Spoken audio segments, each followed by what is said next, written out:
या न्यूज बुलेटिनचे सहप्रायोजक आहेत गोकुळ. पेठवडगाव नगर परिषद निवडणुकीत यादव आघाडीने दणदणीत विजय मिळवत शहरातील राजकारणात आपले वर्चस्व प्रस्थापित केले आहे.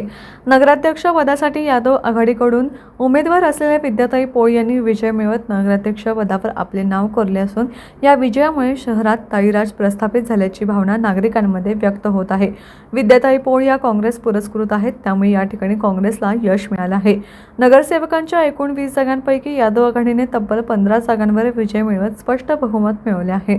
तर जनसुराज्य ताराराणी आघाडीला 5 जागांवर समाधान मानावे लागले. निकाल जाहीर होता शहरात आनंदोत्सवाचे वातावरण निर्माण झाले. यादव आघाडीच्या समर्थकांनी फटाके फोडून, गुलाल उधळून आणि जोरदार घोषणाबाजी करत विजय साजरा केला. चुरशीच्या प्रचारानंतर मतदारांनी यादव आघाडीला ठोस कौल दिल्याचं निकालातून स्पष्ट झालंय. नगराध्यक्ष पदासाठी झालेल्या अटीतटीच्या लढतीत जनसुराज्य ताराराणी आघाडीच्या उमेदवार प्रवीता सालपे यांना 2263 मते मिळाली, मात्र त्यांना पराभव स्वीकारावा लागला.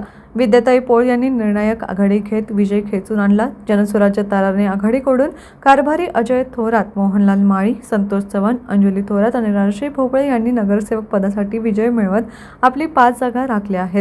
विजयानंतर प्रतिक्रिया व्यक्त करताना नगराध्यक्ष विद्याताई पोळ यांनी वडगाव शहराच्या विकासाला गती देणे, नागरिक सुविधा सक्षम करणे आणि सर्व समाज घटकांना सोबत घेऊन सर्वांगीण विकास साधण्याची ग्वाही दिली. या निकालामुळे पेठ वडगावच्या राजकारणात पुन्हा यादव आघाडीचे वर्चस्व पुन्हा एकदा अधोरेखित झालं आहे. टीव्ही नेक्स्ट साठी पेठ वडगावहून सतीश मोरे.